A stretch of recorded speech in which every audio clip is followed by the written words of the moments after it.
നമസ്കാരം, ധനുസ് പി.എസ്.സി ടിപ്സിലേക്ക് ഏവർക്കും സ്വാഗതം. LDC ലെവൽ നടന്ന എക്സാമിൻ്റെ ഫൈനൽ ആൻസറൊക്കെയാണ് ഇനി വരാൻ പോകുന്ന വുമൻ സിവിൽ എക്സൈസ് ഓഫീസർ തസ്തിക, അതേപോലെ LDC village field assistant exam എഴുതുന്ന എല്ലാവർക്കും തന്നെ പഠിക്കാൻ പറ്റിയ, റെഫർ ചെയ്യാൻ പറ്റിയ, അറിഞ്ഞിരിക്കേണ്ട ഒരു ചോദ്യപേപ്പറാണിത്. ക്വസ്റ്റ്യൻസിലേക്ക് നമുക്ക് വേഗം നോക്കാം. ഒന്നാമത്തെ ചോദ്യം, തൃപ്പടിദാനം നടന്ന വർഷം ഏതാണ്? തൃപ്പടിദാനം നടന്ന വർഷം ഏതാണ്? 1750 ജനുവരി 3. 1750 ജനുവരി 3 തൃപ്പടിദാനം നടന്ന വർഷം. തൃപ്പടിദാനം നടന്ന വർഷം ഏതാണ്? 1750 ജനുവരി 3. തൃപ്പടിദാനം നടന്ന വർഷം 1750 ജനുവരി 3. ഏഴിമല രാജവംശത്തെക്കുറിച്ച് പ്രതിപാദിക്കുന്ന മൂഷകവംശ മഹാകാവ്യം രചിച്ചത് ആരാണ്? ഏഴിമല രാജവംശത്തെക്കുറിച്ച് പ്രതിപാദിക്കുന്ന മൂഷകവംശ മഹാകാവ്യം രചിച്ചത് ആരാണ്? ആൻസർ അതുലൻ. അതുലനാണ് ഏഴിമല രാജവംശത്തെക്കുറിച്ച് പ്രതിപാദിക്കുന്ന മൂഷകവംശ മഹാകാവ്യം രചിച്ചത്. അടുത്തത്, രാഷ്ട്രത്തിൻ്റെ പുനർനിർമ്മാണത്തിനുള്ള 3 തത്വങ്ങളായ സാൻ മിൻ ച്യൂയി നടപ്പിലാക്കിയ ഭരണാധികാരി? സൺ യാറ്റ്സൻ. സൺ യാറ്റ്സനാണ് രാഷ്ട്രത്തിൻ്റെ പുനർനിർമ്മാണത്തിനുള്ള 3 തത്വങ്ങളായ സാൻ മിൻ ച്യൂയി നടപ്പിലാക്കിയ ഭരണാധികാരി. സാൻ മിൻ ച്യൂയി നടപ്പിലാക്കിയ ഭരണാധികാരി ആരാണ്? സൺ യാറ്റ്സൻ. സൺ യാറ്റ്സനാണ് 3 തത്വങ്ങളായ സാൻ മിൻ ച്യൂയി നടപ്പിലാക്കിയത്. താഴെ പറയുന്നവയിൽ ഫ്രഞ്ച് വിപ്ലവവുമായി ബന്ധപ്പെട്ട സംഭവങ്ങൾ ഏതെല്ലാം? ഒന്നാമത്തേത്, ടെന്നീസ് കോർട്ട് പ്രതിജ്ഞ, ബോസ്റ്റൺ ടീ പാർട്ടി, ബാസ്റ്റൈൽ ജയിലിൻ്റെ പതനം, ഫിലാഡൽഫിയ കോൺഗ്രസ്. ഫ്രഞ്ച് വിപ്ലവവുമായി ബന്ധപ്പെട്ട സംഭവങ്ങൾ ഇവയിൽ ഏതെല്ലാം ആകുന്നു? ആൻസർ 1ഉം 3ഉമാണ്. ഓപ്ഷൻ ഡി ആണ് ആൻസർ. 1ഉം 3ഉമാണ്. അതായത് ടെന്നീസ് കോർട്ട് പ്രതിജ്ഞയും അതുപോലെ തന്നെ ബാസ്റ്റൈൽ ജയിലിൻ്റെ പതനവുമാണ് ബന്ധപ്പെട്ടത്. ഫ്രഞ്ച് വിപ്ലവവുമായി ബന്ധപ്പെട്ടതാണ് ഏതൊക്കെ? ടെന്നീസ് കോർട്ട് പ്രതിജ്ഞയും ബാസ്റ്റൈൽ ജയിലിൻ്റെ പതനവും. ബാസ്റ്റൈൽ ജയിലിൻ്റെ പതനവും. 1815 വാട്ടർലൂ യുദ്ധവും ഫ്രഞ്ച് വിപ്ലവവുമായി ബന്ധപ്പെട്ട ഒന്നാണ്. 1815 വാട്ടർലൂ യുദ്ധം. 1815 വാട്ടർലൂ യുദ്ധവും, ഓർക്കാൻ വേണ്ടിയാണ്, വാട്ടർലൂ യുദ്ധവും ഫ്രഞ്ച് വിപ്ലവവുമായി ബന്ധപ്പെട്ട കാര്യങ്ങളാണ്. ഒന്നാമത്തത് അപ്പോൾ ഏതൊക്കെ വന്നു? ടെന്നീസ് കോർട്ട് പ്രതിജ്ഞ വന്നു, പിന്നെ ബാസ്റ്റൈൽ ജയിലിൻ്റെ പതനം, ഇപ്പം ഞാൻ പറഞ്ഞതാണ് ഒന്ന് 1815 വാട്ടർലൂ യുദ്ധം. ഫ്രഞ്ച് വിപ്ലവത്തെ കണക്ട് ചെയ്ത് പഠിക്കേണ്ട ഒന്നാണ്. മറ്റൊന്നു കൂടിയുണ്ട്, ഭീകരവാഴ്ച. ഭീകരവാഴ്ചയും കൂടി ഒന്ന് ഓർത്ത് വെച്ചേക്കാം. ഓക്കെ, അടുത്ത ക്വസ്റ്റ്യൻ. താഴെ പറയുന്നവയിൽ ദാദാഭായ് നവറോജിയുമായി ബന്ധപ്പെട്ട ശരിയായ പ്രസ്താവനകൾ ഏതെല്ലാം? ദാദാഭായ് നവറോജിയുമായി ബന്ധപ്പെട്ട ശരിയായ പ്രസ്താവനകൾ ഏതെല്ലാം? ഒന്നാമത്തെ പ്രസ്താവന, ലണ്ടൻ ഈസ്റ്റ് ഇന്ത്യ അസോസിയേഷൻ രൂപീകരിച്ചു, കോൺഗ്രസ്സിലെ തീവ്രവാദി നേതാവായിരുന്നു, 3 തവണ ഇൻ്റർനാഷണൽ കോൺഗ്രസിൻ്റെ പ്രസിഡൻ്റായി, poverty and un-British rule in India എന്ന കൃതി രചിച്ചു.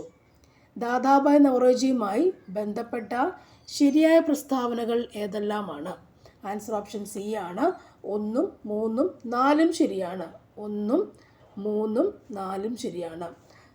അപ്പോൾ ദാദാഭായ് നവറോജി എന്ന് പറയുമ്പോൾ ലണ്ടൻ ഈസ്റ്റ് ഇന്ത്യ അസോസിയേഷൻ രൂപീകരിച്ചു, 3 തവണ ഇന്ത്യൻ നാഷണൽ കോൺഗ്രസിൻ്റെ പ്രസിഡൻ്റായി, poverty and un-British rule in India എന്ന കൃതി രചിച്ചു. Dadabhai Naoroji London East India association രൂപീകരിച്ചു, 3 തവണ ഇൻ്റർനാഷണൽ കോൺഗ്രസിൻ്റെ പ്രസിഡൻ്റായി, poverty and un-British rule in India എന്ന കൃതി രചിച്ചു. നാറ്റോയുടെ പുതിയ സെക്രട്ടറി ജനറലായി ചുമതലയേൽക്കാൻ പോകുന്നത് ആരാണ്? Answer mark Rutte. Mark Rutte. Mark Rutte. അടുത്ത ക്വസ്റ്റ്യൻ, മാംഗനീസ് ഉൽപ്പാദനത്തിൽ ഏറ്റവും മുന്നിൽ നിൽക്കുന്ന ഇന്ത്യയിലെ സംസ്ഥാനം ഏതാണ്? ആൻസർ മധ്യപ്രദേശാണ്. ആൻസർ മധ്യപ്രദേശാണ്. മധ്യപ്രദേശാണ്. ഡിലീറ്റ് ക്വസ്റ്റ്യൻ ആണ് കേട്ടോ. ഉത്തരം മധ്യപ്രദേശാണ്. മാംഗനീസ് ഉൽപ്പാദനത്തിൽ ഇന്ത്യയിൽ ഒന്നാം സ്ഥാനമുള്ള സംസ്ഥാനം ഏതാണ്? മധ്യപ്രദേശാണ്. ഒന്നാം സ്ഥാനം മധ്യപ്രദേശ്. രണ്ടാം സ്ഥാനം ആർക്കാണ്? അപ്പോൾ മഹാരാഷ്ട്രയ്ക്കാണ് രണ്ടാം സ്ഥാനം. ഓക്കെ, മഹാരാഷ്ട്രയ്ക്കാണ് രണ്ടാം സ്ഥാനം. അടുത്ത ക്വസ്റ്റ്യൻ, താഴെ തന്നിരിക്കുന്നവയിൽ കിഴക്കൻ തീരസമതല പ്രദേശത്തിൻ്റെ സവിശേഷതകൾ ഏവയാണ്? കിഴക്കൻ തീരസമതല പ്രദേശത്തിൻ്റെ സവിശേഷത ഏതൊക്കെയാണ്? ഒന്നാമത്തേത്, കായലുകളും അഴിമുഖങ്ങളും കാണപ്പെടുന്നു.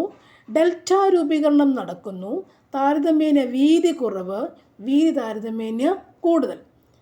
കിഴക്കൻ തീര സമതല പ്രദേശത്തിൻ്റെ സവിശേഷത എന്തൊക്കെയാണ്? ആൻസർ ഓപ്ഷൻ സി ആണ്. രണ്ടാമത്തതും നാലാമത്തതും അതിൻ്റെ സവിശേഷതയാണ്. അതായത് ഡെൽറ്റ രൂപീകരണം നടക്കുന്നു, വീതി താരതമ്യേന കൂടുതലുമാണ്. കിഴക്കൻ തീരസമുദ്രത്തിൻ്റെ പ്രത്യേകത എന്തൊക്കെയാണ്? ഡെൽറ്റ രൂപീകരണം നടക്കുന്നത് കിഴക്കൻ തീരസമതല പ്രദേശങ്ങളിലാണ്. ഡെൽറ്റ രൂപീകരണം. അടുത്തതൊന്നുകൂടി, വീതി താരതമ്യേന കൂടുതലായിരിക്കും. ഇവിടെ വീതി താരതമ്യേന കൂടുതലായിരിക്കും. തന്നിരിക്കുന്നവയിൽ ശീതജലപ്രവാഹം ഏതാണ്? ശീതജലപ്രവാഹം ഏതാണ്? ആൻസർ അതാണ് പെറു പ്രവാഹം. പെറു പ്രവാഹമാണ് ശീതജലപ്രവാഹം. ഡോക്ടർ കാറ്റ് എന്നറിയപ്പെടുന്ന പ്രാദേശിക വാദം ഏതാണ്? ഡോക്ടർ കാറ്റ് എന്നറിയപ്പെടുന്ന പ്രാദേശിക വാദം ഏതാണ്? ഹർമാറ്റൻ. ഹർമാറ്റൻ ആണ് ഡോക്ടർ കാറ്റ് എന്നറിയപ്പെടുന്ന പ്രാദേശിക വാദം. വസ്ത്രനിർമ്മാണ രംഗത്ത് യൂണിവേഴ്സൽ ഫൈബർ എന്ന് പറയപ്പെടുന്ന നാണ്യവിള ഏതാണ്? യൂണിവേഴ്സൽ ഫൈബർ എന്ന് പറയുന്ന നാണ്യവിള ഏതാണ്? പരുത്തിയാണ്. യൂണിവേഴ്സൽ ഫൈബർ പരുത്തി. ചന്ദ്രഗുപ്ത് റിഡ്ജ് എവിടെയാണ് സ്ഥിതി ചെയ്യുന്നത്? ചന്ദ്രഗുപ്ത് റിഡ്ജ് എവിടെയാണ് സ്ഥിതി ചെയ്യുന്നത്? ഇന്ത്യൻ മഹാസമുദ്രത്തിൽ. ചന്ദ്രഗുപ്ത റിഡ്ജ് ഇന്ത്യൻ മഹാസമുദ്രത്തിലാണ് സ്ഥിതി ചെയ്യുന്നത്. ഹരിത വിപ്ലവത്തിൻ്റെ നേട്ടങ്ങളിൽ ഉൾപ്പെടുത്താൻ കഴിയാത്തത് ഇവയിലേതാണ്? ആൻസർ ഓപ്ഷൻ സി, ഭക്ഷ്യധാന്യങ്ങളുടെ വില വർധനവാണ്.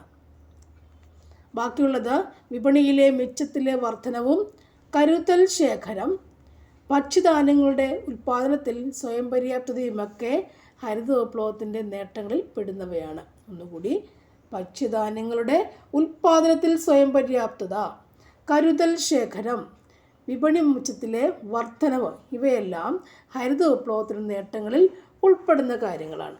ഓക്കെ, ഇവിടുത്തെ ആൻസർ ഓപ്ഷൻ സി ആണ് കേട്ടോ. ഉൾപ്പെടാത്തത് സി ആണ്. 1991 സാമ്പത്തിക പരിഷ്കാരങ്ങളായ ഉദാരവൽക്കരണം, സ്വകാര്യവൽക്കരണം, ആരോഗ്യവൽക്കരണം എന്നിവയിലേക്ക് നയിക്കാതിരുന്ന ഘടകം തിരിച്ചറിയുക. 1991 സാമ്പത്തിക പരിഷ്കാരങ്ങളായിരുന്നു ഉദാരവൽക്കരണം, സ്വകാര്യവൽക്കരണം, ആഗോളവൽക്കരണം എന്നിവ. അവയിലേക്ക് നയിക്കാതിരുന്ന ഘടകം ഏതായിരുന്നു? ആൻസർ ഓപ്ഷൻ സി ആണ്, കാർഷികോൽപാദനത്തിലെ സ്തംഭനാവസ്ഥ. കാർഷികോൽപാദനത്തിലെ സ്തംഭനാവസ്ഥയാണ് ഈ 3 കാര്യങ്ങളിലേക്ക് നയിക്കാതിരുന്ന ഘടകം. കേന്ദ്ര സർക്കാർ 2023-24 ബജറ്റിൽ ഉൾപ്പെടുത്തിയ തീരപ്രദേശങ്ങളിലെ കണ്ടൽക്കാട് സംരക്ഷണ പദ്ധതിയുടെ പേരെന്താണ്? കണ്ടൽക്കാട് സംരക്ഷണ പദ്ധതിയുടെ പേരെന്താണ്? മിഷ്ടി, അതായത് MISHTI, മിഷ്ടിയാണ്. ഓപ്ഷൻ എ ആണ് ആൻസർ. മിഷ്ടി, TI. കണ്ടൽക്കാട് സംരക്ഷണ പദ്ധതി, മിഷ്ടി. അവിടെ മിഷ്ടി ഓർക്കാം അല്ലേ, കണ്ടൽക്കാട് മാറ്റി ട്രീ എന്ന് ഓർക്കാം, ട്രീ, മിഷ്ടി. മഷാണ്, അതായത് അവിടെ എന്താ പറയുക, ചതുപ്പ് നിലമാണ്. കണ്ടൽക്കാടൊക്കെ വളരുന്ന സ്ഥലം ചതുപ്പ് നിലമാണ് അല്ലേ, മഷ് എന്ന് ഓർക്കാം. അപ്പോൾ മിഷ്ടി എന്ന് ഓർക്കാൻ പറ്റും, കണ്ടൽക്കാട്. ഓക്കെ. നെക്സ്റ്റ്, പഞ്ചവത്സര പദ്ധതികളുടെ പൊതുവായ ലക്ഷ്യങ്ങളെ സംബന്ധിച്ച പ്രസ്താവനകളിൽ ശരിയായവ ഏതൊക്കെയാണ്? ശരിയായ പ്രസ്താവനകൾ നോക്കാം. GDPയുടെ വളർച്ചാ നിരക്കാണ് സാമ്പത്തിക വളർച്ച. സമ്പദ് വ്യവസ്ഥയുടെ നവീകരണം എന്നാൽ ഇറക്കുമതിയിലുള്ള വർധനവാണ്. വീക്ഷണഗതിയിൽ ഉണ്ടാകുന്ന മാറ്റമാണ് സ്വാശ്രയത്വം. നീതിയുടെ അഭാവത്തിൽ സാമ്പത്തിക വളർച്ച നിരർത്ഥകമാണ്. ഇതിൽ ശരിയായവ, പഞ്ചവത്സര പദ്ധതിയുടെ ലക്ഷ്യങ്ങളിൽ ശരിയായവ ഏതെല്ലാം ആകുന്നു? ആൻസർ 1ഉം 4ഉമാണ് ശരിയായവ. പഞ്ചവത്സര പദ്ധതി എന്ന് പറയുമ്പോൾ GDPയുടെ വളർച്ചാ നിരക്കാണ് സാമ്പത്തിക വളർച്ച. GDP വളർച്ചാ നിരക്കാണ് സാമ്പത്തിക വളർച്ച. നീതിയുടെ അഭാവത്തിൽ സാമ്പത്തിക വളർച്ച നിരർത്ഥകമാണ്. പണരഹിത സമ്പദ്ഘടനയ്ക്ക് കാരണമാകാത്ത ഘടകം ഏതാണ്? പണരഹിത സമ്പദ്ഘടനയ്ക്ക് കാരണമാകാത്ത ഘടകം ഏതാണ്? ആൻസർ ഓപ്ഷൻ ബി, ബാങ്കുകളുടെ ലയനം. അടുത്തത്, സാമ്പത്തിക നയപരിഷ്കരണ കാലഘട്ടത്തിൽ കാർഷിക രംഗത്തെ പ്രശ്നങ്ങൾക്ക് കാരണം ആകാത്ത വസ്തുത ഏതാണ്? ആൻസർ ഓപ്ഷൻ ഡി, GDPയുടെ ഉയർന്ന വളർച്ചാ നിരക്ക്. അടുത്തത്, താഴെ കൊടുത്തിട്ടുള്ളവയിൽ ശരിയായി യോജിപ്പിച്ച ജോഡികൾ ഏതെല്ലാം? 1ഉം 2ഉമാണ് ശരിയായ ജോഡികൾ. ആൻസർ ഓപ്ഷൻ എ, ഘടനാപരമായ നീക്കുപോക്ക് പരിപാടി ദീർഘകാലമായി കൊണ്ടുപോകാൻ പറ്റും. അതുപോലെ ഇറക്കുമതി ചുങ്കം കുറയ്ക്കൽ വ്യാപാര ഉദാഹരണത്തിന് ഉദാഹരണമാണ്. ഇറക്കുമതി ചുങ്കം കുറയ്ക്കൽ, ഇറക്കുമതിക്കുള്ള പൈസ പിരിവ് കുറയ്ക്കൽ വ്യാപാരമായ ഉദാരവൽക്കരണം നടത്താൻ സഹായിക്കുന്നു. 2 പോയിന്റുകൾ ഓർക്കുക. ഇത് രണ്ടും സാമ്പത്തിക പരിഷ്കരണത്തിൽ വരുന്ന ആ ഒരു ഭാഗത്തു നിന്നുള്ള ക്വസ്റ്റ്യൻസാണ്. അടുത്തത്, ഇന്ത്യൻ ഭരണഘടനാ നിർമ്മാണ സമിതിയുമായി ബന്ധപ്പെട്ട പ്രസ്താവനകളിൽ തെറ്റായ പ്രസ്താവനകൾ ഏതൊക്കെയാണ്? ഒന്നാമത്തെ പ്രസ്താവന, മഹാത്മാഗാന്ധി, മുഹമ്മദ് അലി ജിന്ന എന്നിവർ നിർമ്മാണ സമിതിയിലെ അംഗങ്ങളായിരുന്നു. HC മുഖർജി നിർമ്മാണ സഭയുടെ വൈസ് പ്രസിഡന്റ് ആയിരുന്നു. ഭരണഘടനാ നിർമ്മാണ സഭയുടെ ആദ്യ സമ്മേളനം മുസ്ലിം ലീഗ് ബഹിഷ്കരിച്ചു. ഭരണഘടനാ നിർമ്മാണ സഭയുടെ അവസാന സമ്മേളനം നടന്നത് 1950 ജനുവരി 24 ആയിരുന്നു. ആൻസർ ഓപ്ഷൻ സി ആണ്. ഓപ്ഷൻ എ ആണെന്ത്? തെറ്റായ പ്രസ്താവന. ഓക്കെ, ബാക്കി ഇത് 3ഉം ശരിയാണ്. ഇന്ത്യൻ ഭരണഘടന നിർമ്മാണ സമിതിയുമായി ബന്ധപ്പെട്ട ശരി പ്രസ്താവനകളാണ് ഇത് 3എണ്ണവും. ഒന്നുകൂടി ഇത് ശരി പ്രസ്താവന നോക്കാം. HC മുഖർജി നിർമ്മാണ സഭയുടെ വൈസ് പ്രസിഡന്റ് ആയിരുന്നു. ഭരണഘടന നിർമ്മാണ സഭയുടെ ആദ്യ സമ്മേളനം മുസ്ലിം ലീഗ് ബഹിഷ്കരിച്ചു. നിർമ്മാണ സഭയുടെ അവസാന സമ്മേളനം നടന്നത് 1950 ജനുവരി 24 ആയിരുന്നു. ഇത് 3ഉം ഇന്ത്യൻ ഭരണഘടന നിർമ്മാണ സമിതിയുമായി ബന്ധപ്പെട്ട ശരിയായ പ്രസ്താവനകളാണ്. ഓക്കെ, അടുത്തത് നമ്മുടെ മൗലികാവകാശങ്ങളിലെ മതസ്വാതന്ത്ര്യവുമായി ബന്ധപ്പെട്ട താഴെ പറഞ്ഞ പ്രസ്താവന ആരുടേതാണ്? ആൻസർ ഓപ്ഷൻ ഡി ആണ്, ജവഹർലാൽ നെഹ്റുവിൻ്റെതാണ്. അദ്ദേഹം പറഞ്ഞത്, ധാരാളം മതങ്ങളുള്ള ഇന്ത്യയെപ്പോലെയുള്ള രാജ്യത്തെ ഗവൺമെൻറ്റിന് ആധുനിക കാലഘട്ടത്തിൽ മതേതരത്വത്തിൽ അധിഷ്ഠിതമല്ലാതെ പ്രവർത്തിക്കാൻ സാധ്യമല്ല. നമ്മുടെ ഭരണഘടന മതേതര സങ്കല്പത്തിൽ അധിഷ്ഠിതമായതും മതസ്വാതന്ത്ര്യം അനുവദിക്കുന്നതുമാണ്. ഇത് ജവഹർലാൽ നെഹ്റുവിൻ്റെ പ്രസ്താവനയാണ്. മതങ്ങളെപ്പറ്റിയും അതുപോലെ ഗവൺമെൻറ്റിനെ പറ്റിയും അതിൻ്റെ പ്രവർത്തനങ്ങൾ, മതത്തെക്കുറിച്ച് സങ്കല്പമാണ് ജവഹർലാൽ നെഹ്റു പങ്കുവയ്ക്കുന്നത്. അതെങ്കിലും കൃത്യമായി ഓർത്തിരിക്കുക. മതത്തെപ്പറ്റിയുള്ള സങ്കല്പം ജവഹർലാൽ നെഹ്റു പറഞ്ഞിട്ടുണ്ടായിരുന്നു. ഇവിടെ മൗലിക അവകാശങ്ങളെ മതസ്വാതന്ത്ര്യത്തിൽ ഓർത്തിരുന്നാൽ മതി.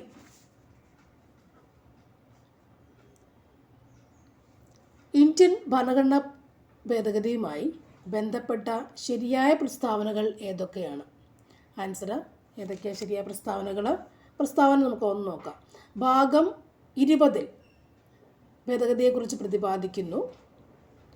368 വകുപ്പ് ഭേദഗതിയുമായി ബന്ധപ്പെട്ടിരിക്കുന്നു. ഭരണഘടനാ ഭേദഗതിയുടെ ബില്ല് ആദ്യം അവതരിപ്പിക്കേണ്ടത് ലോക്സഭയിലാണ്. ഭരണഘടനയുടെ അടിസ്ഥാന ഘടനയിൽ മാറ്റം വരുത്തുവാൻ പാർലമെൻറ്റിന് അധികാരമില്ല.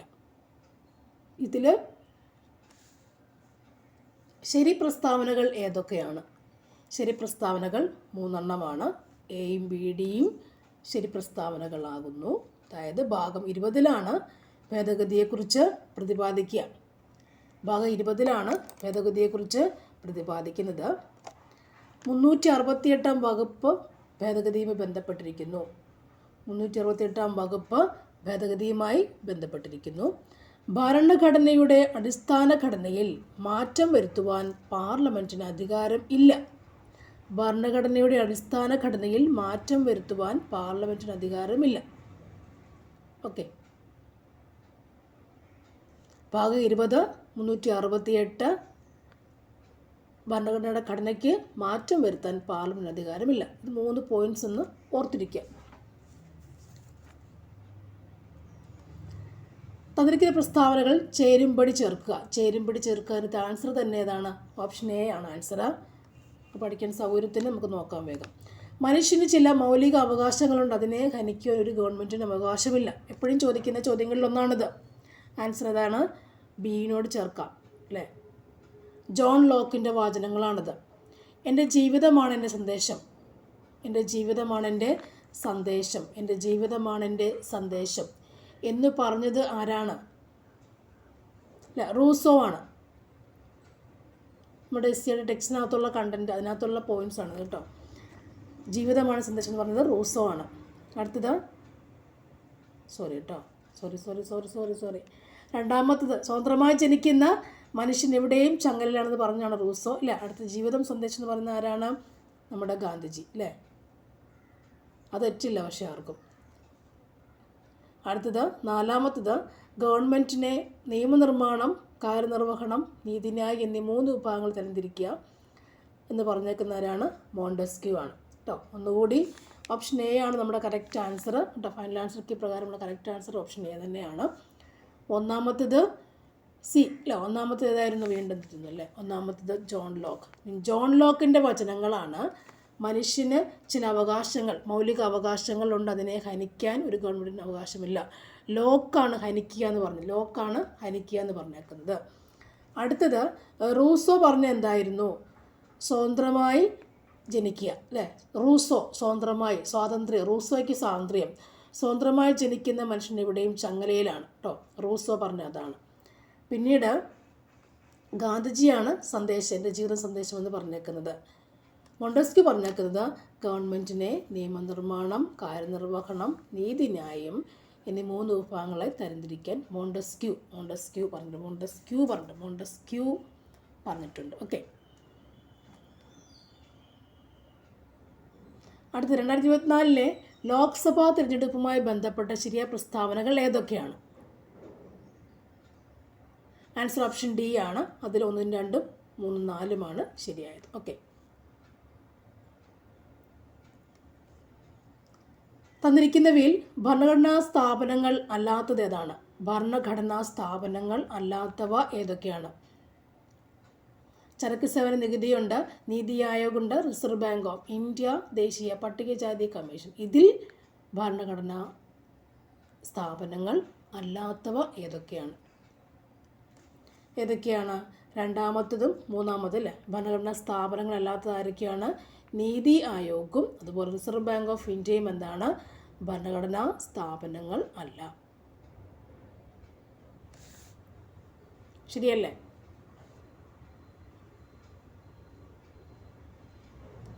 ഇന്ത്യൻ ഭരണഘടനയിലെ മാർഗനിർദ്ദേശ തത്വങ്ങൾ ന്യായവാദങ്ങളല്ല അല്ലേ? ശരിയാണ്, ന്യായവാദങ്ങളല്ല. അത് ഉറപ്പായ കാര്യം. എന്ന് പറയാൻ കാരണം എന്താണ്? ഡയറക്റ്റീവ് പ്രിൻസിപ്പിൾസ്, മാർഗനിർദ്ദേശ തത്വങ്ങൾ, ഡയറക്റ്റീവ് പ്രിൻസിപ്പിൾസ്. അതപ്പോഴും ന്യായവാദങ്ങളല്ല എന്ന് പറയാൻ കാരണം എന്താണ്? ആൻസർ: ഈ തത്വങ്ങൾ കോടതിയിലൂടെ നേടിയെടുക്കാൻ പറ്റാത്തത് കൊണ്ട്. ന്യായം പറഞ്ഞ് നേടിയെടുക്കാൻ പറ്റില്ല, അതുകൊണ്ട് ന്യായവാദങ്ങൾ അവിടെ ഇല്ല. കോടതിയിൽ പോയിട്ട് ഹർജി കൊടുത്ത് നേടിയെടുക്കാൻ പറ്റില്ല. ഈ തത്വങ്ങൾ, അതായത് മാർഗനിർദ്ദേശ തത്വങ്ങൾ, കോടതിയിലൂടെ നേടിയെടുക്കാൻ സാധിക്കില്ല. കോടതിയിൽ പോകുന്ന എന്തിനാ? ന്യായവും വാദവും ഒക്കെ പറഞ്ഞിട്ട് എടുക്കാനാണ്, അല്ലേ? അവിടെ വിലപ്പാവാത്തതുകൊണ്ട്, അല്ലേ, യാതൊരു കാര്യമില്ലാത്തതുകൊണ്ട് നമുക്കത് സാധ്യമല്ല. അതുകൊണ്ട് ഡയറക്റ്റീവ് പ്രിൻസിപ്പിൾസ് അല്ലെങ്കിൽ മാർഗനിർദ്ദേശ തത്വങ്ങൾ ഒരിക്കലും ന്യായവാദങ്ങളല്ല. കാരണം ഈ തത്വങ്ങൾ എപ്പോഴും കോടതിയിലൂടെ നമുക്ക് നേടിയെടുക്കാൻ സാധിക്കില്ല. അടുത്തത്, കേരള സംസ്ഥാന സാക്ഷരതാ മിഷൻ ഇതര സംസ്ഥാന തൊഴിലാളികളെ മലയാള ഭാഷയിൽ സാക്ഷരരാക്കുന്ന പദ്ധതി ഏതെന്ന് കണ്ടെത്തുക. ആൻസർ: ചെങ്ങാതിയാണ്. അടുത്തത്, കേരളത്തിൽ തെരുവു നായയുടെ ആക്രമണത്തിന് ഇരയാകുന്നവർക്ക് നഷ്ടപരിഹാരം നൽകാൻ സുപ്രീം കോടതി ഉത്തരവിൻ്റെ അടിസ്ഥാനത്തിൽ രൂപം നൽകിയ കമ്മിറ്റിയുടെ അധ്യക്ഷൻ ഏതാണ്? തെരുവു നായയുടെ ആക്രമണത്തിന് ഇരയാകുന്നവർക്ക് നഷ്ടപരിഹാരം നൽകാൻ സുപ്രീം കോടതി ഉത്തരവിൻ്റെ അടിസ്ഥാനത്തിൽ രൂപം നൽകിയ കമ്മിറ്റിയുടെ അധ്യക്ഷൻ. Answer: justice Sirijagan. Sirijagan. Justice Sirijagan. Siri Jagan എന്ന് മാത്രം പഠിച്ചിട്ടുണ്ടായിരുന്നു, അല്ലേ? സിരിജഗനാണ് തെരുവുനായക്ക് വേണ്ടി കമ്മിറ്റി രൂപീകരിച്ചത്. സിമ്പിളായി ഓർക്കാം. തെരുവുനായ കമ്മിറ്റി അധ്യക്ഷനാണ് സിരിജഗൻ. തെരുവുനായ കമ്മിറ്റി അധ്യക്ഷൻ സിരിജഗൻ. അടുത്ത ക്വസ്റ്റ്യൻ. ഇതിൻ്റെ കറക്റ്റ് ആൻസർ ഇല്ല, ചോദ്യം നോക്കാം. അയ്യൻകാളി നഗര തൊഴിലുറപ്പ് പദ്ധതിയുടെ നിലവിലുള്ള വേതനം എത്രയാണ്? അയ്യൻകാളി നഗര തൊഴിലുറപ്പ് പദ്ധതി എന്നത് മറ്റൊന്നിൻ്റെ അപരനാമം. അതായത് ദേശീയ ഗ്രാമീണ തൊഴിലുറപ്പ് പദ്ധതി കേരളത്തിലെ നഗരപ്രദേശങ്ങളിൽ അറിയപ്പെടുന്നത് എങ്ങനെയാണ്? അയ്യൻകാളി നഗര തൊഴിലുറപ്പ് പദ്ധതി എന്നാണ്. ഒന്നുകൂടി പറയാം. നമ്മൾ സാധാരണ കേൾക്കുന്ന ദേശീയ ഗ്രാമീണ തൊഴിലുറപ്പ് പദ്ധതി എന്ന് പറയുന്ന സംഭവം കേരളത്തിലെ നഗരപ്രദേശങ്ങളിൽ അറിയപ്പെടുന്നത് എങ്ങനെയാണ്? അയ്യൻകാളി നഗര തൊഴിലുറപ്പ് പദ്ധതി എന്നാണ്. ഓക്കെ. ഈ ദേശീയ ഗ്രാമീണ തൊഴിലുറപ്പ് പദ്ധതി എവിടെ ആരംഭിച്ചത്? നമ്മുടെ വയനാടും പാലക്കാട് ജില്ലകളിലാണ്. വയനാട്, പാലക്കാട് ജില്ലകളിലാണ് ദേശീയ ഗ്രാമീണ തൊഴിലുറപ്പ് പദ്ധതി ആരംഭിച്ചിട്ടുള്ളത്. നഗരങ്ങളിൽ അതിനെ പറഞ്ഞ പേരാണ് അയ്യൻകാളി നഗര തൊഴിലുറപ്പ് പദ്ധതി എന്നുള്ളത്. ഇനി ഇവിടെ നമുക്ക് രൂപ കടപ്പുണ്ട്, അല്ലേ? 146 രൂപ എന്നുള്ളത് അതായത് മഹാത്മാഗാന്ധി ഗ്രാമീണ തൊഴിലുറപ്പ് പദ്ധതിക്ക് കേരളത്തിൽ കൊടുക്കുന്ന ശമ്പളമാണെന്ത്? 146 രൂപ. മഹാത്മാഗാന്ധി ഗ്രാമീണ തൊഴിലുറപ്പ് പദ്ധതിക്ക് കേരളത്തിലെ ശമ്പളം എത്രയാണ്? 346 രൂപയാണ്. ഓക്കെ. 333 രൂപയായിരുന്നു. അതിന് വികസിപ്പിച്ചതാണ് 346 രൂപ എന്നുള്ളത്. മനസ്സിലായോ? ഇതിൻ്റെ കറക്റ്റ് ആൻസർ നമുക്കിവിടെ ഇല്ല. അപ്പോൾ ഒന്നുകൂടി പോയിൻറ്റ്സ് ഞാൻ പറയാം. ദേശീയ ഗ്രാമീണ തൊഴിലുറപ്പ് പദ്ധതി ആദ്യമേ കൊണ്ടുവന്ന എവിടെയാണ്? കേരളത്തിൽ പാലക്കാടും വയനാടുമാണ്. ഈ പദ്ധതിയാണ് നമ്മുടെ കേരളത്തിൽ നഗരപ്രദേശങ്ങളിലേക്ക് എങ്ങനെ അറിയപ്പെടുന്നത്? അയ്യൻകാളി നഗര തൊഴിലുറപ്പ് പദ്ധതി എന്ന് അറിയപ്പെടുന്നത്. ഓക്കെ. ഇനി ഈ പൈസയുടെ കാര്യം പറഞ്ഞു, അല്ലേ? വേതനം 146 രൂപ കറൻ്റ് ഒരെണ്ണത്തിനുണ്ട്. അതായതാണ് മഹാത്മാഗാന്ധി ഗ്രാമീണ തൊഴിലുറപ്പ് പദ്ധതിക്ക് കൊടുക്കുന്ന, നമ്മുടെ കേരളത്തിൽ കൊടുക്കുന്ന അടിസ്ഥാന ശമ്പളം, അല്ലെ? ശമ്പളമാണെന്ത്? 346 രൂപ എന്നുള്ളത്. ഓക്കെ. MG തൊഴിലുറപ്പ് പദ്ധതി ഓർത്തിരിക്കാം. അടുത്ത ക്വസ്റ്റ്യൻ. 2024 തണ്ണീർത്തട ദിനത്തിൻ്റെ പ്രമേയം കണ്ടെത്തുക. ഏതാണത്? തണ്ണീർത്തടവും മനുഷ്യക്ഷേമവും. ഗ്രാമപഞ്ചായത്തുകൾക്ക് നികുതികൾ ഏർപ്പെടുത്താനും പിരിച്ചെടുക്കാനും അധികാരം നൽകുന്ന ഇന്ത്യൻ ഭരണഘടനയുടെ അനുച്ഛേദം ഏതെന്ന് കണ്ടെത്തുക. അനുച്ഛേദം 243H ആണ്. ഗ്രാമപഞ്ചായത്തുകൾക്ക് നികുതി ഏർപ്പെടുത്തുക 243H ആണ്. കേരള സാമൂഹ്യ സുരക്ഷാ മിഷൻ എൻഡോസൾഫാൻ ദുരിതബാധിതർക്ക് നൽകുന്ന പ്രതിമാസ ധനസഹായ പദ്ധതി അറിയപ്പെടുന്നത് എങ്ങനെയാണ്? സ്നേഹസ്വാന്തനം.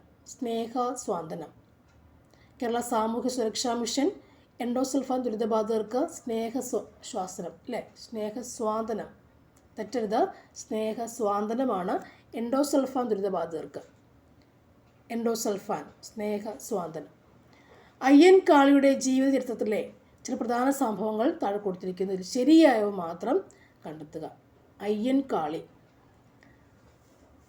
ഏതൊക്കെ ശരിയാണ്? ആൻസർ ഓപ്ഷൻ സി ആണ്. വില്ലുവണ്ടി യാത്ര ശരിയാണ്. 1993 വില്ലുവണ്ടി യാത്ര നടത്തിയ അദ്ദേഹം 1907 സാധുജന പരിപാലന സംഘം രൂപീകരിച്ചു അല്ലേ. 7 സാധുജന, 1907 സാധുജന. ഓക്കെ, 7 സാധുജന പരിപാലന സംഘം രൂപീകരിച്ചു. ആര്? അയ്യങ്കാളി. വർഷം ഇപ്പോൾ നമുക്ക് ഓർക്കാമല്ലോ, വർഷം കൂടി എല്ലാത്തിൻ്റെയും പഠിച്ചു വെച്ചേക്കണം. 1893 1893 വില്ലുവണ്ടി യാത്ര. 97 അല്ലേ, 907 സാധുജന പരിപാലന സംഘം. സാധുജന പരിപാലന സംഘം അയ്യങ്കാളിയുടെ സംഘടനയാണ്. 1907. ഓക്കെ അല്ലേ. അടുത്ത ക്വസ്റ്റ്യൻ. വൃക്കയിൽ പ്രവർത്തിച്ച് ശരീരത്തിൻ്റെ ജല ലവണ സന്തുലിതാവസ്ഥ നിലനിർത്താനും രക്തസമ്മർദ്ദം ക്രമീകരിക്കാനും സഹായിക്കുന്ന ഹോർമോൺ ഏതാണ്? Answer aldosterone. Answer aldosterone. ഡീറ്റെയിൽഡായി നമുക്ക് പറയണമെന്നുണ്ടെങ്കിൽ നമ്മുടെ അതിവൃക്കാഗ്രന്ഥി അല്ലേ, വൃക്കയുടെ മുകളിൽ സ്ഥിതി ചെയ്യുന്ന ഓരോ വൃക്കയുടെ മുകളിൽ സ്ഥിതി ചെയ്യുന്ന ഗ്രന്ഥികളാണ് അതിവൃക്കാഗ്രന്ഥി എന്ന് പറയുക. ഈ അതിവൃക്കാഗ്രന്ഥികൾ 2 ഭാഗം ഗ്രന്ഥിക്കുണ്ട് അല്ല, വൃക്കയ്ക്ക് 2 ഭാഗമുണ്ട്. കോർട്ടക്സും മെഡുലയും ഉണ്ടെന്നറിയാമല്ലോ. കോർട്ടക്സും മെഡുലയും 2 ഭാഗമുണ്ട്. അതിൽ കോർട്ടക്സ് ഉൽപ്പാദിപ്പിക്കുന്ന 3 ഹോർമോൺസ് ഉണ്ട്. കോർട്ടക്സ് ഭാഗം 3 ഹോർമോൺസ് ഉൽപ്പാദിപ്പിക്കും. ഗ്ലൂക്കോ കോർട്ടിക്കോയിഡുകൾ, മിനറലോ കോർട്ടിക്കോയിഡുകൾ, സെക്സ് കോർട്ടിക്കോയിഡുകൾ. ഓക്കെ, ഒന്നുകൂടി പറയാം. നമ്മുടെ വൃക്കയുടെ മുകളിലാണ് അതിവൃക്കാഗ്രന്ഥികൾ സ്ഥിതി ചെയ്യുക അല്ലേ. അതിനകത്ത് ബാഹ്യഭാഗമാണ് കോർട്ടക്സ്, അകത്തെ ഭാഗം മെഡുലയാണ്. കോർട്ടക്സ് ഭാഗത്തിൽ ഗ്രന്ഥി 3 ഹോർമോൺസ് ഉണ്ട്. ഒന്ന് ഞാൻ പറഞ്ഞത് ഗ്ലൂക്കോ കോർട്ടിക്കോയിഡ്, 2 മിനറലോ കോർട്ടിക്കോയിഡ്, 3 സെക്സ് കോർട്ടിക്കോയിഡുകൾ. ഇതിനകത്തുള്ള ഗ്ലൂക്കോ കോർട്ടിക്കോയിഡുകളാണ് കോർട്ടിസോൾ എന്ന് പറയുന്നതും കോർട്ടിസോളും കോർട്ടിസോണും കോർട്ടിക്കോസ്റ്റിറോണും ഉൽപ്പാദിപ്പിക്കുന്നത്. ഗ്ലൂക്കോ കോർട്ടിക്കോയിഡ്സിൻ്റെ ധർമ്മം എന്താണ്? ഈ കോർട്ടിസോൾ, പിന്നെ കോർട്ടിസോൺ, കോർട്ടിക്കോസ്റ്റിറോൺ, ഇത് 3ഉം ഉൽപ്പാദിപ്പിക്കുന്നു. ഇതിൻ്റെ ധർമ്മം എന്താണ്? ഗ്ലൂക്കോസിൻ്റെ അളവ് വർദ്ധിപ്പിക്കുന്നതാണ്. ഗ്ലൂക്കോസിൻ്റെ അളവ് വർദ്ധിപ്പിക്കുന്നതാണ് ധർമ്മം. അപ്പോൾ കോർട്ടിസോൾ ധർമ്മം എന്താണ്? ഗ്ലൂക്കോസിൻ്റെ അളവ് വർദ്ധിപ്പിക്കുന്നു. കോർട്ടിസോൾ അപ്പോൾ ആരാണ് അല്ലേ? കിഡ്നിയിലുള്ള അഡിനൽ കോർട്ടക്സ് ഭാഗത്തുള്ള ഗ്ലൂക്കോ കോർട്ടിക്കോയിഡ്സ് ഉൽപ്പാദിപ്പിക്കുന്ന, അല്ലെങ്കിൽ സിമ്പിൾ എന്ന് പറയാം, വൃക്ക ഉൽപ്പാദിപ്പിക്കുന്ന ഹോർമോണിലൊന്നാണ് എന്ത്? ഈ കോർട്ടിസോൾ. ഇതിൻ്റെ ധർമ്മം എന്താണ്? ഗ്ലൂക്കോസിൻ്റെ അളവ് വർദ്ധിപ്പിക്കുക. രക്തത്തിൽ ഗ്ലൂക്കോസിൻ്റെ അളവ് വർദ്ധിപ്പിക്കുന്ന ആരാണ്? കോർട്ടിസോളാണ്. ഓക്കെ, ഇനി ഇവിടെ ആൽഡോസ്റ്റിറോൺ വന്നില്ലേ, അതെന്താണ്? മിനറലോ കോർട്ടിക്കോയിഡുകൾ ഉൽപ്പാദിപ്പിക്കുന്നതാണ് എന്ത്? ആൽഡോസ്റ്റിറോൺ. ഇതിൻ്റെ ധർമ്മം എന്താണ്? നേരത്തെ പറയുന്ന ഏത്? ശരീരത്തിലെ ധാതു ലവണങ്ങളുടെ അളവ് നിയന്ത്രിക്കുന്നത് ആൽഡോസ്റ്റിറോൺ. ധാതു ലവണങ്ങളുടെ അളവ് നിയന്ത്രിക്കുക. ധാതു ലവണങ്ങളുടെ അളവ് നിയന്ത്രിക്കുന്നത് ഈ ആൽഡോസ്റ്റിറോൺസ് ആണ്. നേരത്തെ മുകളിൽ പറയുന്നില്ലേ, വൃക്കയിൽ പ്രവർത്തിച്ച് ശരീരത്തിൻ്റെ ജലലവണ സന്തുലിതാവസ്ഥ നിയന്ത്രിക്കുന്നു അല്ലേ. അപ്പോൾ ഇത് ആൽഡോസ്റ്റിറോൺ ആണ്. ധാതു ലവണങ്ങളുടെ അളവ് നിയന്ത്രിക്കുന്നു. മറ്റൊന്നുകൂടിയുണ്ട്, ആൽഡോസ്റ്റിറോൺ കൂടുതലായാൽ രക്തപ്ലാസ്മയിലെ സോഡിയം അയണുകളുടെ ഗാഢത കൂടുന്നുണ്ട്, പൊട്ടാസ്യത്തിൻ്റെ ഗാഢത കൂടുന്നുണ്ട്, രക്തസമ്മർദ്ദം വർദ്ധിക്കുകയും ചെയ്യുന്നു. അപ്പോൾ ഇതെല്ലാം കൺട്രോൾ ചെയ്യണ ആര് വേണം? ആൽഡോസ്റ്റിറോൺ വേണം. ഓക്കെ, അതാ പറഞ്ഞത്. 2 ഹോർമോൺസ് കിട്ടിയില്ലേ. കോർട്ടിസോളിൻ്റെ ധർമ്മം വന്നപ്പോൾ എന്താണ്? രക്തത്തിലെ ഗ്ലൂക്കോസിൻ്റെ അളവ് വർദ്ധിക്കുന്നു. അത് എവിടെ നിന്ന് വരുന്നതാണ്? കിഡ്നിക്കകത്തുള്ള അല്ലേ, അതിൻ്റെ മുകളിൽ സ്ഥിതി ചെയ്യുന്ന അഡിനൽ കോർട്ടക്സ് ഉൽപ്പാദിപ്പിക്കുന്ന ഗ്ലൂക്കോ കോർട്ടിക്കോയിഡ്സിൻ്റെ ധർമ്മത്തിൽ ഒന്നാണെന്ന് കോർട്ടിസോൾ കേട്ടോ. അപ്പോൾ സിമ്പിളായി പറഞ്ഞാൽ കിഡ്നിയുടെ കോർട്ടക്സ് വിഭാഗം ഉൽപ്പാദിപ്പിക്കുന്ന ഹോർമോണാണെന്ത്? കോർട്ടിസോൾ. അത് രക്തത്തിൻ്റെ ഗ്ലൂക്കോസിൻ്റെ അളവ് വർദ്ധിപ്പിക്കുന്നു. ഓക്കെ, അടുത്തത് വീങ്ങൽ പ്രതികരണത്തിന് ആവശ്യമായ രാസവസ്തുക്കൾ ഉൽപ്പാദിപ്പിക്കുന്ന ശ്വേതരക്താണു ഏതാണ്? വീങ്ങൽ പ്രതികരണത്തിന് ആവശ്യമായ വീങ്ങൽ അല്ലെ, നീര് വയ്ക്കുക, ശ്വേതരക്താണു ഏതാണ്? ആൻസർ ഓപ്ഷൻ ബി ആണ്, ഈസ്നോഫിൽസ് ആണ്. വീങ്ങുന്നതിന് കാരണമാകുന്ന ശ്വേതരക്താണു ആരാണ്? ഈസ്നോഫിൽസ് ആണ്. ഈസ്നോഫിൽസ്.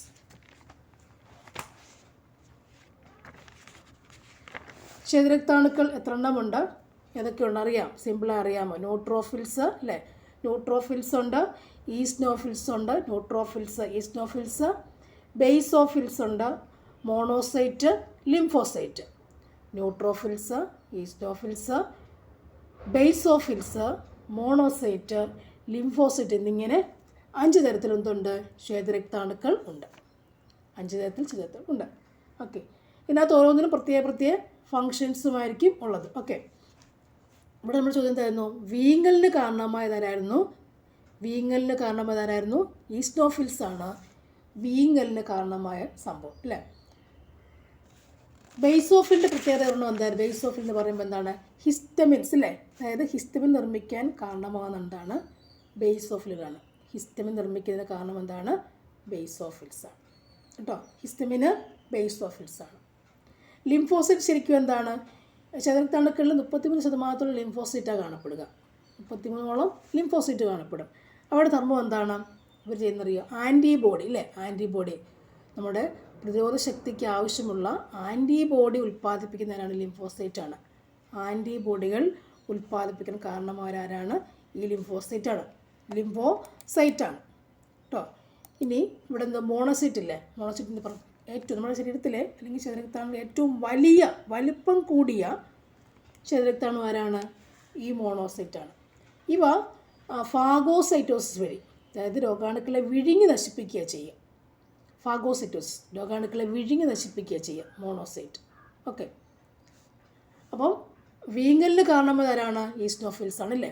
ശ്വേതരക്താണുക്കൾ 3 എണ്ണമുണ്ട്? 5 എണ്ണമുണ്ട്.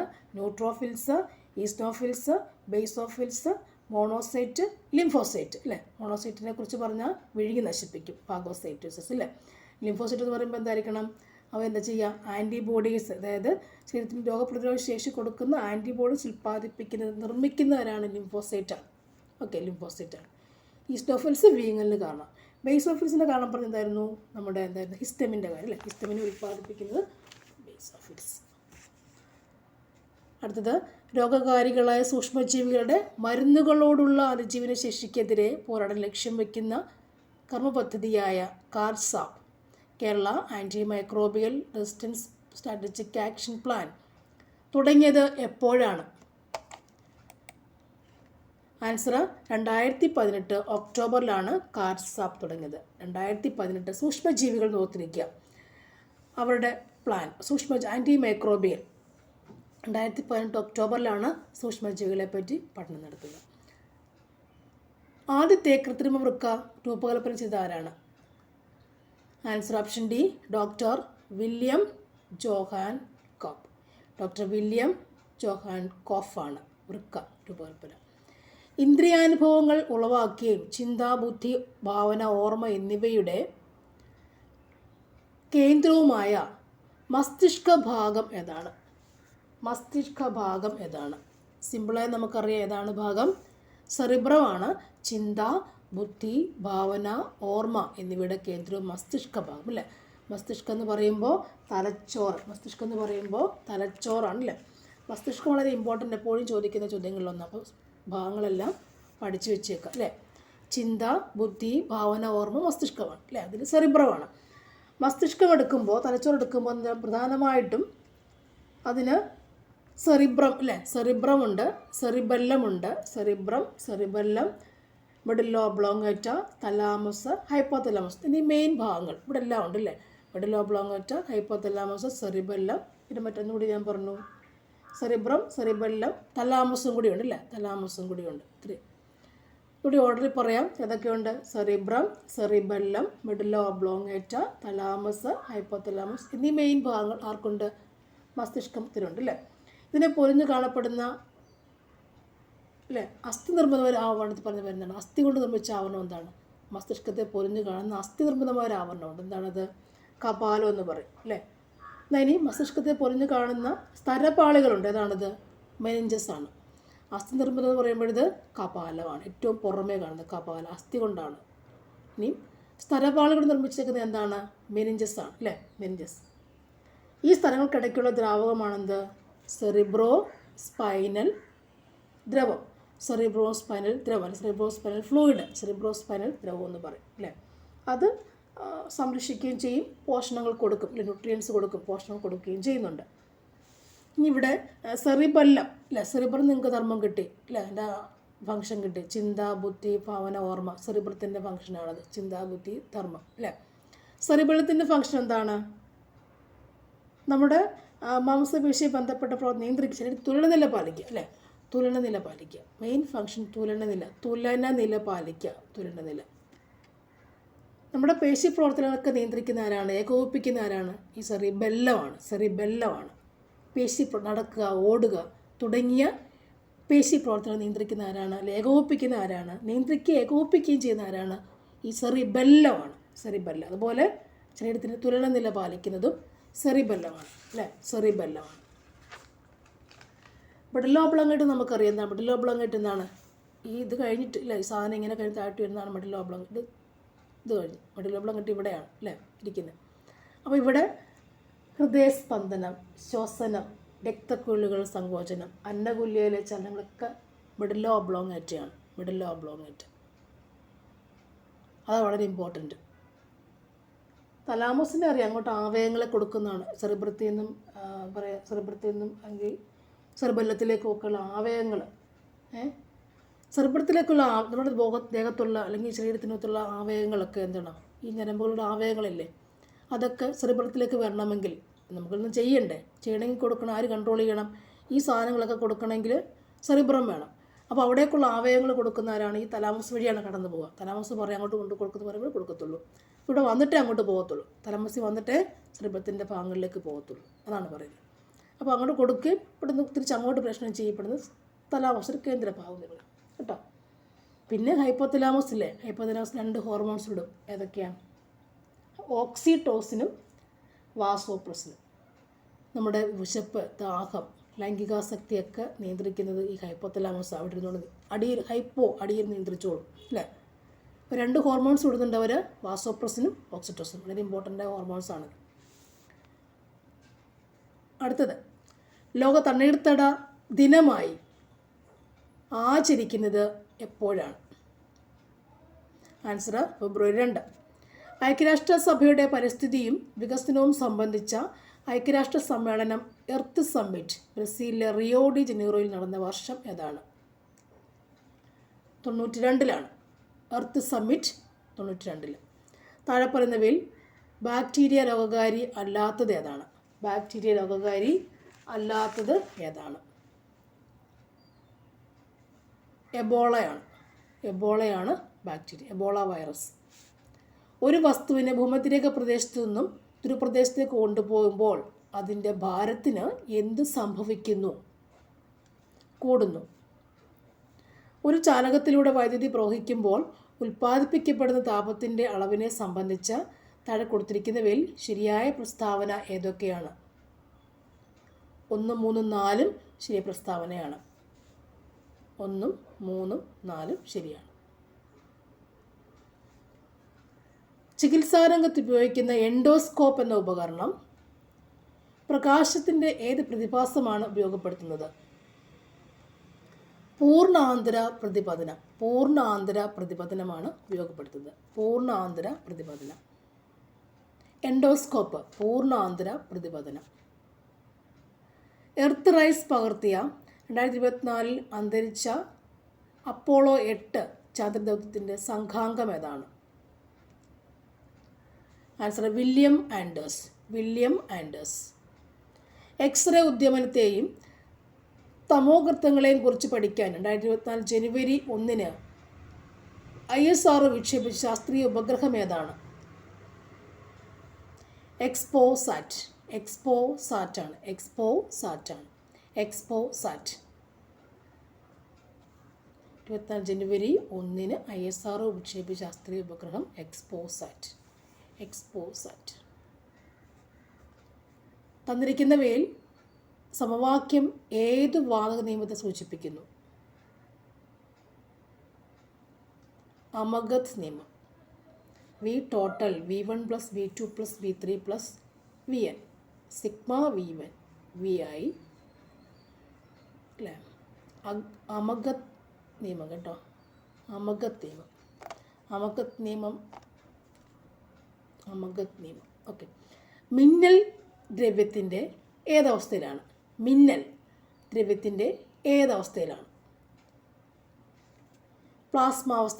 പ്ലാസ്മാവസ്ഥയിലാണ് മിന്നൽ. തുല്യ എണ്ണം കാർക്കുകളും ആൻറ്റി കാർക്കുകളും ചേർന്ന് നിർമ്മിതമായ ഹൈഡ്രോണിക് സബ് അറ്റോമിക് കണിക ഏതാണ്? Answer option B meson. തുല്യ എണ്ണം കാർക്കുകളും ആൻറ്റി കാർക്കുകളും ചേർന്ന് ഹാഡ്രോണിക് സബ് അറ്റോമിക് കണികയാണ് മെസോൺ. ഹാഡ്രോണിക് സബ് അറ്റോമിക് കണികയാണ് മെസോൺ. തുല്യ എണ്ണം കാർക്കുകളും ആൻറ്റി കാർക്കുകളും ചേർന്ന് നിർമ്മിതമായ ഹാഡ്രോണിക് സബ് അറ്റോമിക് കണികയാണെന്ന് മെസോൺ എന്ന് പറയുന്നത്. മെസോൺ. ഏത് കണങ്ങളെക്കുറിച്ചുള്ള പഠനത്തിനാണ് 2023 രസതന്ത്ര ശാഖയിൽ നൊബേൽ പ്രൈസ് ലഭിച്ചത്? 23 വർഷം ഓർക്കുക. ക്വാണ്ടം ഡോട്ട്സുകൾ.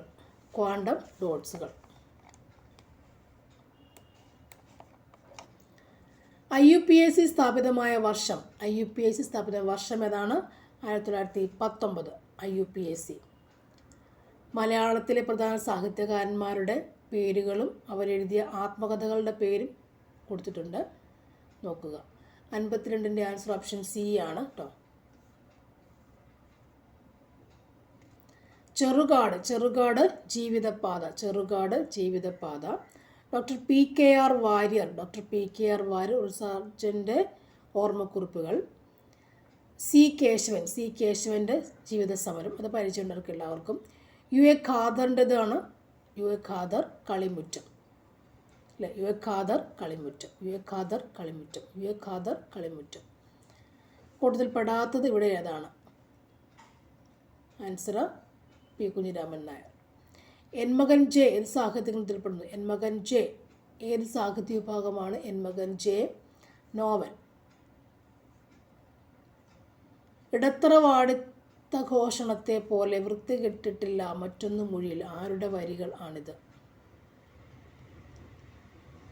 ആൻസർ ഇടശ്ശേരി ഗോവിന്ദൻ നായർ. നാടക വിഭാഗത്തിൽപ്പെടുന്ന കൃതികൾ ഏതെല്ലാം? ജ്വലനം, രാജസൂയം. നാടക വിഭാഗത്തിൽപ്പെടുന്നവയാണ് ജ്വലനം, രാജസൂയം.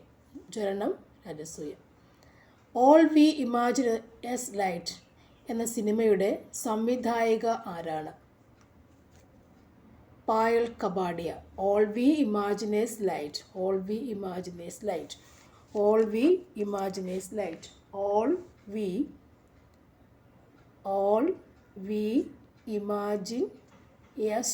ലൈറ്റ്.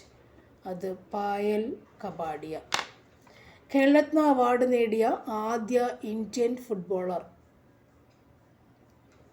സുനിൽ ഛേത്രി. ഖേൽരത്ന അവാർഡ് നേടിയ ഫുട്ബോളർ സുനിൽ ഛേത്രി. ഓപ്പറേറ്റിംഗ് സിസ്റ്റവുമായി ബന്ധപ്പെട്ട ശരിയായ പ്രസ്താവന ഏതാണ്? ഏതൊക്കെയാണ്? ഒന്നാമത്തെ രണ്ടാമത്തേതുമാണ്. ഓപ്പറേറ്റിംഗ് കമ്പ്യൂട്ടർ ഹാർഡ് ഡിസ്കിൽ നിന്ന് ലോഡ് ചെയ്യുന്ന ആദ്യത്തെ പ്രോഗ്രാമാണിത്. സിസ്റ്റം ഷട്ട് ഡൗൺ ആകുന്നതുവരെ മെമ്മറിയിൽ വസിക്കുന്നു. അടുത്തത് കാർബൺ പകർപ്പുകൾ നിർമ്മിക്കാൻ കഴിയുന്ന പ്രിൻ്റർ ഏതാണ്? Dot matrix printer. കാർബൺ പകർപ്പുകൾ നിർമ്മിക്കാൻ കഴിയുന്ന പ്രിൻ്റർ ഏതാണ്? Dot matrix printer. വ്യക്തികൾക്കെതിരെയുള്ള സൈബർ കുറ്റകൃത്യങ്ങളിൽ പെടാത്തത് ഏതാണ്?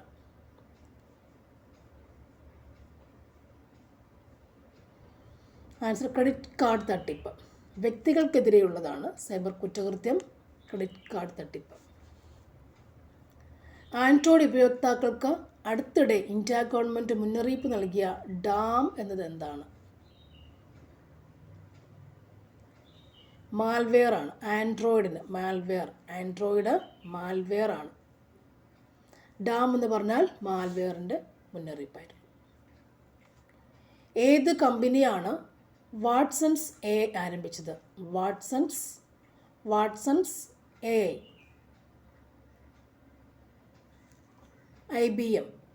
IBM ആണ് വാട്സോൺസ് അല്ലേ? IBM വാട്സോൺസ് എക്സ് ഓർത്തിരുന്നാൽ മതി. IBM. വിവരാവകാശ നിയമപ്രകാരം 2005 പ്രകാരം ഏത് സാഹചര്യത്തിലാണ് വിവരങ്ങൾ നൽകാനുള്ള സമയപരിധി 48 മണിക്കൂറായി കുറയ്ക്കാൻ കഴിയുക? വിവരങ്ങൾ വ്യക്തിയുടെ ജീവിതത്തെയും സ്വാതന്ത്ര്യത്തെയും സംബന്ധിച്ചാണെങ്കിലാണ് കുറയ്ക്കാൻ കഴിയുക. ഉപഭോക്തൃ സംരക്ഷണ നിയമം 2019 പറഞ്ഞതിൽ ഏതിനെ മാറ്റി സ്ഥാപിച്ചു? ഉപഭോക്തൃ സംരക്ഷണ നിയമം 1986 മാറ്റിയാണ് നമ്മൾ സ്ഥാപിച്ചത്. 86 മാറ്റിയിട്ട് 19 ആക്കിയത്. പൗര അവകാശ സംരക്ഷണ നിയമം 1955 ഏത് തരത്തിലുള്ള വിവേചനത്തെയാണ് പ്രത്യേകമായി ലക്ഷ്യമിടുന്നത്? തൊട്ടുകൂടായ്മയുടെ അടിസ്ഥാനത്തിലുള്ള വിവേചനം. ഇന്ത്യൻ ഭരണഘടനയുടെ ഏത് ആർട്ടിക്കിൾ പ്രകാരമാണ് ദേശീയ പട്ടികജാതി കമ്മീഷൻ സ്ഥാപിതമായത്? ആർട്ടിക്കിൾ 338. പട്ടികജാതി 338. വിവരാവകാശ നിയമത്തിലെ ഏത് വകുപ്പ് പ്രകാരമാണ് കേന്ദ്ര സംസ്ഥാന തലങ്ങളിൽ വിവരാവകാശ കമ്മീഷനുകൾ രൂപീകരിച്ചിരിക്കുന്നത്? കേന്ദ്ര സംസ്ഥാന തലങ്ങളിൽ വിവരാവകാശ കമ്മീഷൻ രൂപീകരിച്ചത് സെക്ഷൻ 12ഉം 15. കാർഷിക ഉൽപ്പന്നങ്ങൾക്ക് ഗ്രേഡിങ്ങും മാർക്കിങ്ങും നൽകുന്ന ഇന്ത്യയിലെ ആദ്യത്തെ കേന്ദ്ര നിയമനിർമ്മാണം ഏതാണ്? Agricultural produces act 1937. കാർഷിക ഉൽപ്പന്നങ്ങൾക്ക് ഗ്രേഡിങ്ങും മാർക്കിങ്ങും കൊടുക്കുന്ന ഇന്ത്യയിലെ ആദ്യത്തെ കേന്ദ്ര നിയമനിർമ്മാണം agricultural produced grading and marking act 1937. അടുത്തത് 2024 ബാലവേലയ്ക്കെതിരെ ഒരു ക്യാമ്പയിൻ ആരംഭിക്കുന്നതിന് ഏത് അന്താരാഷ്ട്ര സംഘടനയാണ് ഇന്ത്യയുമായി സഹകരിച്ചത്? International labour organisation. ഞാൻ ഒരു കാര്യം പറയാൻ ആഗ്രഹിക്കുന്നു. അതായത് നമ്മൾ പഠിക്കുമ്പോൾ സിമ്പിളായ ക്വസ്റ്റ്യൻസ് മാത്രം കണ്ട് നമുക്കത് മാത്രമേ ഇഷ്ടപ്പെടില്ല. ആവർത്തന ചോദ്യങ്ങൾ സിമ്പിൾ മാത്രമേ ഇഷ്ടപ്പെടുകയുള്ളൂ. പക്ഷേ ഇതേപോലെ വായിച്ച കട്ടിയുള്ള ക്വസ്റ്റ്യൻസ്, ആ കട്ടിയുള്ള ക്വസ്റ്റ്യൻസ് നമ്മൾ വായിച്ച് മനസ്സിലാവാത്ത ക്വസ്റ്റ്യൻസ് ഉണ്ടല്ലോ, ചില ഒറ്റയടിക്ക് സിമ്പിളല്ല, കുറച്ചധികം ഉള്ളത്, അത് വായിച്ച് ഉത്തരം കറക്റ്റായി എഴുതുന്നവരാണ് റാങ്കിങ്ങിലേക്ക് പോവുക, ഹയർ സ്കോറിലേക്ക് പോവുക. അല്ലെങ്കിൽ ആർക്ക് വേണമെങ്കിലും 40-45 മാർക്ക് വാങ്ങിക്കും. പക്ഷെങ്കിൽ ഇപ്പോൾ 80 വാങ്ങിച്ചിട്ട് രക്ഷയുള്ളൂ. അപ്പോൾ അതിലേക്ക് പോകണമെങ്കിൽ ഇതേപോലുള്ള ക്വസ്റ്റ്യൻസ് അല്ലെങ്കിൽ തൊട്ട് മുകളിൽ പറഞ്ഞിട്ടുള്ള ക്വസ്റ്റ്യൻസൊക്കെ വായിച്ച് മനസ്സിലാക്കി ശരി ഉത്തരം എഴുതിയെങ്കിൽ മാത്രമേ ഹൈ സ്കോറിലേക്ക് പോകുള്ളൂ എന്ന് ആത്മാർത്ഥമായി ഞാൻ പറയുകയാണ്. ഓക്കെ, അല്ലാതെ നമ്മൾ എവിടെയാണ് ദേശീയ പ്രധാനമന്ത്രിയത് അങ്ങനെ ചെറിയ ചെറിയ കുഞ്ഞു ക്വസ്റ്റ്യൻസ് ഇല്ലേ സിമ്പിളായത്, അത് എല്ലാവരും ചെയ്യും അല്ലേ? എല്ലാവരും ചെയ്യുന്നതാണ് അത്, എല്ലാവരും ചെയ്യും. പക്ഷേ സ്കോറിലേക്ക് പോകണമെങ്കിൽ, നല്ല സ്കോറിലേക്ക് പോകണമെങ്കിൽ കുറച്ച് കഷ്ടപ്പെടണം. Okay, thank you for watching.